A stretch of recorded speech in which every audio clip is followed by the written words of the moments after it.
Bugun men pensionerlar uchun juda muhim masalani ochiq va tushunarli qilib tushuntiraman. Pensiya indeksatsiyasi nima? Kimga pul qaytarilishi mumkin? Qaysi holatda sizga qo'shimcha pul chiqadi degan gap rost bo'ladi.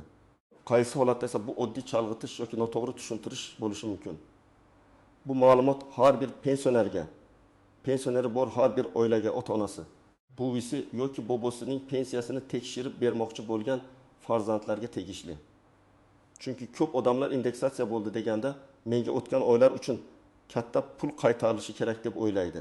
Ayrimlar esa aksincha, o'ziga tegishli bo'lgan pulni talab qilmay yuradi. Men sizga bugun shuni aniq qilib aytaman.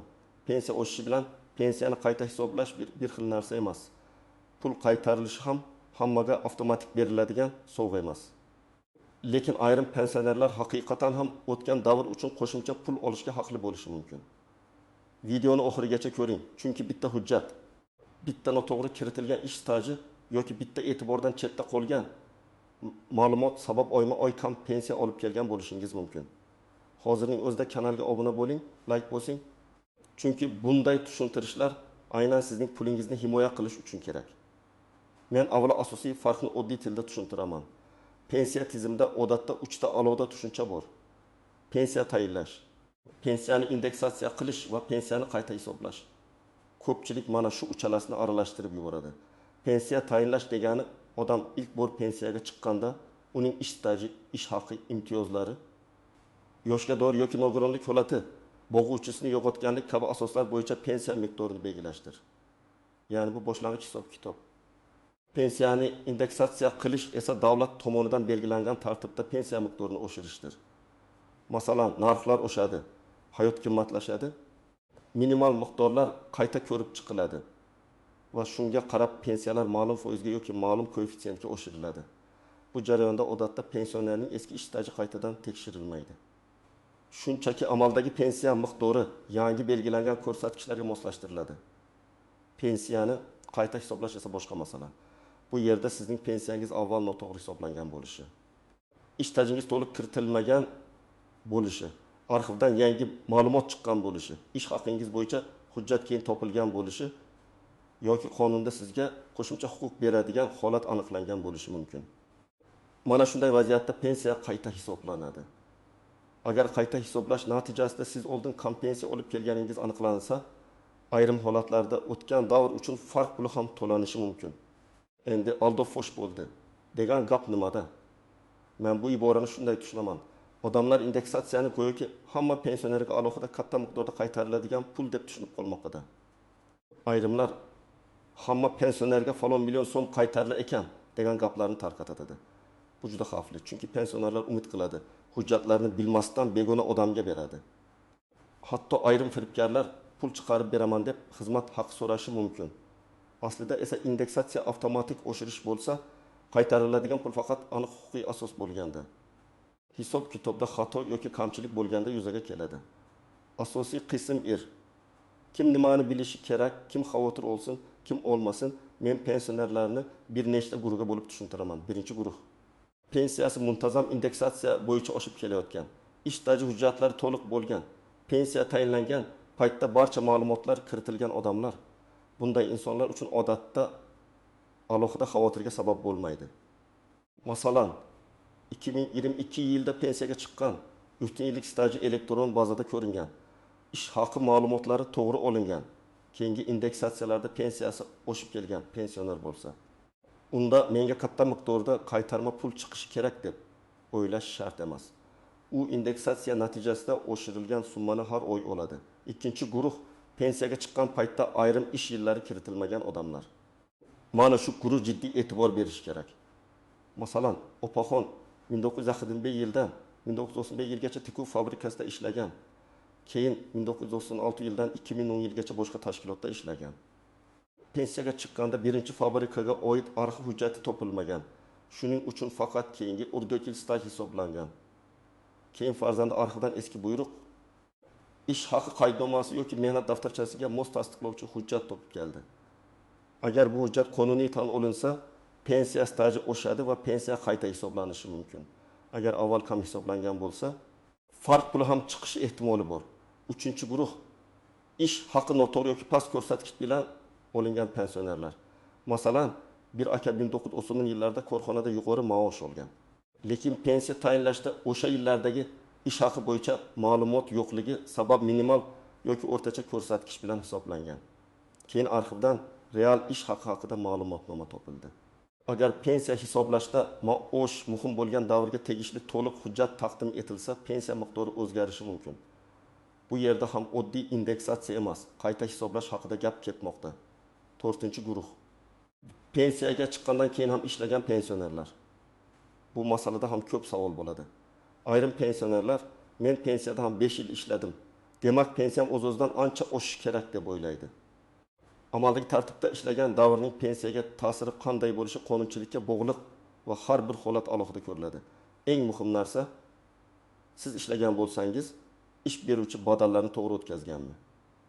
Ma'lumotlar elektron bazada bormi? Mehnat shartnomasi rasmiy bo'lganmi? Shuni tekshirish kerak. Norasmiy ishlagan yillar odatda pensiya hisobiga kirmaydi.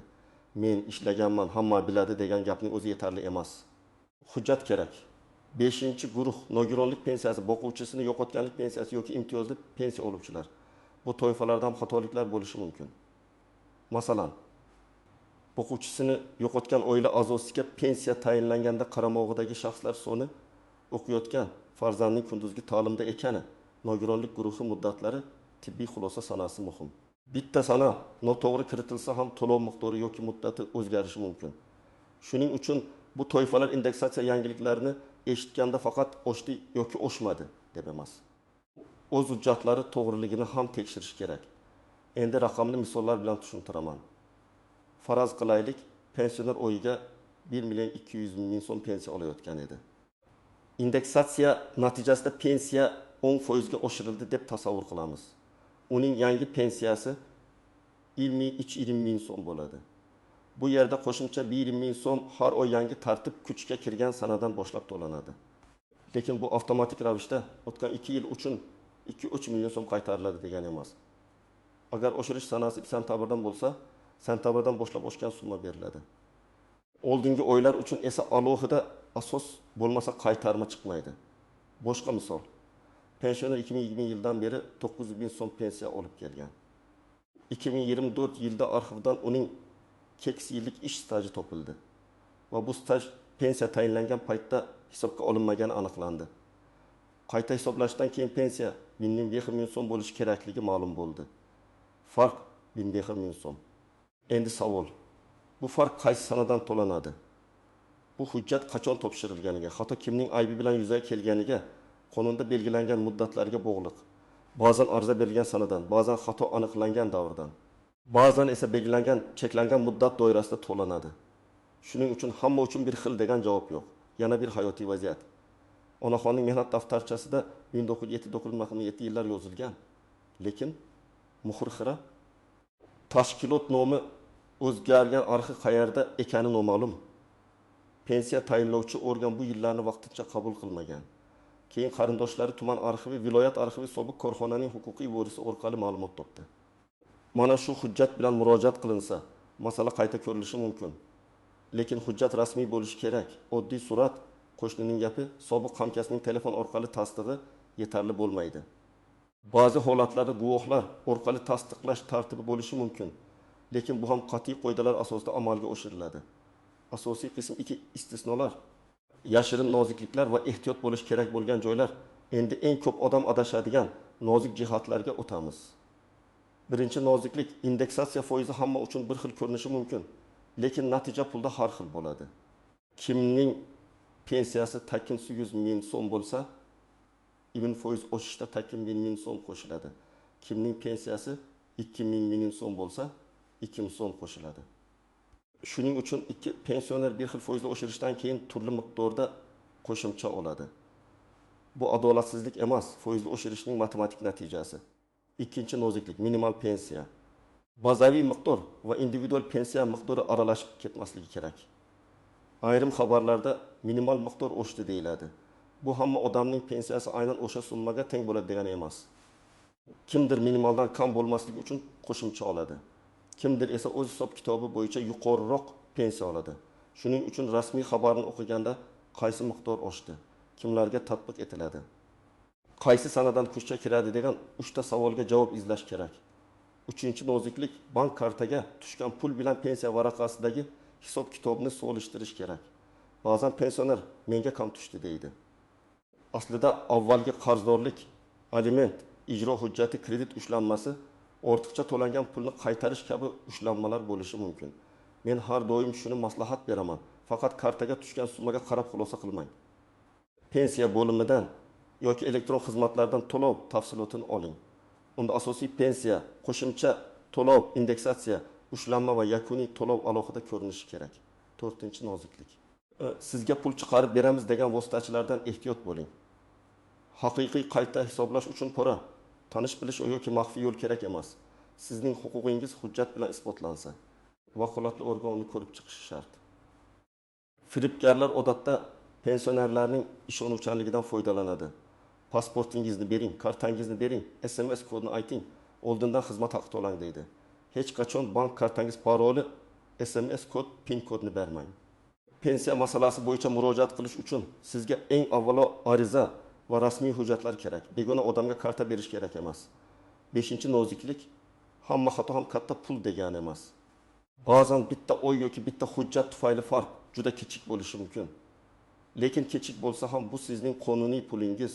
Boshqa holatda esa bir necha yillik staj yoki katta ish haqi ma'lumotnomasi topilsa, pensiya sezilarli oshishi mumkin. Masalan, 5 yillik staj qo'shilishi bir odamda 1000 so'm farq qilsa, boshqa odamda 2000 so'm farq qilishi mumkin. Sababi pensiya formulasi faqat stajga emas, ish haqi bazasiga, pensiya turiga, minimal kafolatlarga va boshqa ko'rsatkichlarga ham bog'liq. 6-noziklik hujjatlar topilganda ham ularning haqiqiyligi tekshiriladi. Arxiv ma'lumotnomasi, mehnat daftarchasi, ish haqi qaydnomasi. Buyruqdan ko'chirma bir-biriga mos kelishi kerak. Masalan, mehnat daftarchasida muhandis deb yozilgan, arxivda esa mavsumiy ishchi bo'lib chiqsa, savollar tug'iladi. Ishga kirgan va bo'shagan sanalar, tashkilot nomi, muhr, imzo, buyruq raqamlari muhim. Hujjatda xatolik bo'lsa, uni to'g'rilash yoki qo'shimcha tasdiq olish kerak bo'ladi. 7-noziklik qayta hisoblash uchun murojaat qilishning o'zi pensiyani kamaytirib yuboradimi degan qo'rquv bor. Men buni ko'p eshitaman. Odamlar tekshirtirsam kamroq qilib qo'yishmasmikan deb qo'rqadi. Agar siz faqat qo'shimcha staj yoki maosh hujjatini taqdim etayotgan bo'lsangiz, maqsad pensiyani to'g'ri hisoblatishdir. Lekin agar avval noto'g'ri yuqori hisoblangan holat aniqlansa, qonunchilik bo'yicha ortiqcha to'lov masalasi ham ko'tarilishi mumkin. Shuning uchun hujjatlarni tartib bilan, mutaxassis bilan maslahatlashib topshirgan yaxshi. Ammo huquqingiz bo'lsa, qo'rqib yurish ham to'g'ri emas. 8-noziklik indeksatsiya sanasini tekshiring. Masalan, qaror e'lon qilingan sana bir kun, kuchga kirish sanasi boshqa kun bo'lishi mumkin. Odamlar ko'pincha yangilikni eshitgan kundan boshlab oshadi deb o'ylaydi. Aslida hujjatda falon sanadan boshlab deb yoziladi. Agar oshirish 1 oktyabrdan bo'lsa, sentabr uchun eski miqdor to'langan bo'lishi mumkin. Bu holda menga kam berishdi deb darhol xulosa qilishdan oldin sanani tekshiring. Endi eng muhim qism, siz hozir nima qilishingiz kerak? Men buni aniq qadamlar bilan aytaman. Birinchi qadam. Pensiyangiz bo'yicha hozirgi hisob-kitobni oling. Buning uchun yashash joyingizdagi pensiya jamg'armasi bo'limiga murojaat qilishingiz mumkin. Agar elektron xizmatlardan foydalansangiz, my.gov.uz orqali mavjud ma'lumotlarni tekshiring. Sizga pensiya turi, tayinlangan sana, hisobga olingan ish staji, asosiy pensiya miqdori, qo'shimcha to'lovlar va ushlanmalar haqida ma'lumot kerak bo'ladi. Faqat oyga qancha tushyapti degan ma'lumot yetarli emas. Ikkinchi qadam. Mehnat faoliyatingizni yillar bo'yicha yozib chiqing. Oddiy daftar oling va o'rmindagi yoshdan boshlab qayerda ishlaganingizni ketma-ket yozing. Tashkilot nomi, qaysi yildan qaysi yilgacha ishladingiz, lavozim, rasmiy ish bo'lganmi? Mehnat daftarchasida yozuv bormi, ish haqi ma'lumoti bormi? Ko'p odamlar aynan shu yerda xatoni topadi. Masalan, mehnat daftarchasida 12 yil bor, pensiya hisobida esa 9 yil ko'rinadi. Demak, 3 yil nega tushmay qolganini tekshirish kerak. 3-qadam, hujjatlarni yig'ing. Kerak bo'lishi mumkin bo'lgan hujjatlar: pasport yoki ID karta nusxasi, pensiya guvohnomasi yoki pensiya tayinlanganini tasdiqlovchi hujjat, mehnat daftarchasi, arxiv ma'lumotnomalari, ish haqi ma'lumotnomalari, ishga qabul qilish va bo'shatish buyruqlaridan ko'chirmalar, harbiy xizmat hujjatlari, o'qish davri bo'yicha hujjatlar, farzand parvarishi davri yoki imtiyozli davrlarni tasdiqlovchi hujjatlar, nogironlik yoki boquvchisini yo'qotganlik bo'yicha tegishli ma'lumotlar. Har bir hujjatning aslini va nusxasini tayyorlab qo'ying. 4-qadam, ariza yozing. Arizada hissiyot emas, aniq talab bo'lishi kerak. Masalan, mening pensiyamni tayinlashda falon yildan falon yilgacha bo'lgan ish stajim hisobga olinmagan deb hisoblayman. Ilova qilinayotgan arxiv ma'lumotnomasi asosida pensiyamni qayta hisoblab berishingizni hamda kam to'langan summa mavjud bo'lsa, qonunda belgilangan tartibda to'lab berishingizni so'rayman. Mana shunday yozilsa, masala aniq bo'ladi. Menga ham pul chiqsin, hamma olayapti, men ham olay degan mazmundagi ariza kuchsiz bo'ladi. 5-qadam, arizani ro'yxatdan o'tkazing, og'zaki aytib ketmang. Albatta arizangiz qabul qilinganini tasdiqlovchi raqam, sana yoki elektron bildirishnoma oling. Agar keyin javob kechiksa, aynan shu ro'yxat raqami orqali murojaat qilasiz. Bu juda muhim. Ko'p pensionerlar men borib aytgandim deydi, lekin hujjatli iz qolmagani uchun ish cho'ziladi.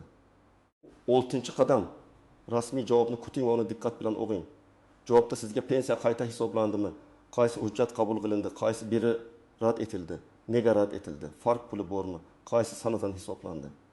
Aniq yozilishi kerak. Agar javob tushunarsiz bo'lsa, yozma ravishda izoh so'rang. Agar rad javobi qonunsiz deb hisoblasangiz, yuqori turuvchi pensiya jamg'armasi organiga, tegishli vazirlik tizimiga yoki sudga murojaat qilish huquqingiz bor. Lekin shikoyatda ham aniq dalil bo'lishi kerak. 7-qadam, bank tushumlarini nazorat qiling. Qayta hisoblash tasdiqlangandan keyin pul qachon va qanday tushishini so'rang. Ba'zan farq puli alohida to'lov bo'lib tushadi. Ba'zan keyingi pensiya bilan birga keladi. Kartaga pul tushganda hammasi shu ekan deb qo'ymang. Hisob kitob varaqasi bilan solishtiring. Agar qarzdorlik summasi 1800-1000 so'm deb ko'rsatilgan bo'lsa, kartaga 1500-1000 so'm tushsa, ushlanma bormi yoki qolgan qismi keyin tushadimi? Aniqlashtiring. 8-qadam. Oilada keksalarga yordam bering. Ko'p pensionerlar arxivga borishni, elektron portalga kirishni, ariza yozishni bilmasligi mumkin. Farzandlar, nevaralar bu jarayonda katta yordam bera oladi. Lekin yordam berayotganda ham hamma narsani pensionerning roziligi bilan qiling. Ishonchnoma kerak bo'lsa rasmiylashtiring. Begona yordamchilarga hujjatlarni berib yubormang. Men yana bir muhim narsa aytaman. Agar siz pensiyangiz to'g'ri hisoblanganiga shubha qilsangiz, bu uyat emas. Pensiya hisob kitobi oddiy odam uchun murakkab. O'nlab yillik ish staji, eski korxonalar, arxivlar, o'zgargan qonunlar, indeksatsiya sanalari. Minimal miqdorlar bir-biriga qo'shilib ketadi. Shuning uchun tekshirish tabiiy. Lekin tekshirishni mish-mish bilan emas, hujjat bilan qiling. Rasmiy manbaga boring, yozib murojaat qiling, javob oling. Demak, bugungi asosiy xulosa shunday. Pensiya indeksatsiyasi hamma pensiyani oshirish mexanizmi, lekin u hammaga avtomatik ravishda o'tgan yillar katta pul qaytariladi degani emas. Pul qaytarilishi uchun aniq sabab bo'lishi kerak. Hisob kitobda xato, kiritilmagan staj, topilgan ish haqi ma'lumoti, noto'g'ri qo'llangan norma yoki boshqa huquqiy asos. Kimning hujjatlari to'liq va pensiyasi to'g'ri hisoblangan bo'lsa, u indeksatsiya bo'yicha oshirilgan pensiyasini oladi. Kimda shubha bo'lsa, hujjatlarini tekshirtirishi shart. Men sizdan so'rayman, ota-onangizning, buvinggiz yoki bobongizning pensiya hujjatlarini bir marta ko'zdan kechiring. Necha yil staj hisoblangan, qaysi ish joylari kiritilgan, arxiv ma'lumotlari bormi, kartaga tushayotgan pul hisob kitobga mosmi, shuni tekshiring. Balki hammasi joyidadir. Balki esa yillar davomida e'tibordan chetda qolgan haqiqiy pul bor. Agar sizda shunday holat bo'lgan bo'lsa, izohlarda yozing. Pensiyangiz qayta hisoblandimi, staj qo'shildimi, farq puli oldingizmi yoki rad javob berishdimi? Sizning tajribangiz boshqa pensionerlarga yordam beradi. Videoga like bosing, kanalga obuna bo'ling va yaqinlaringizga yuboring. Chunki bu mavzu shunchaki yangilik emas, bu ko'p oilalarning real daromadi. Keksalarimizning haqqi va har birimiz bilishimiz kerak bo'lgan masala.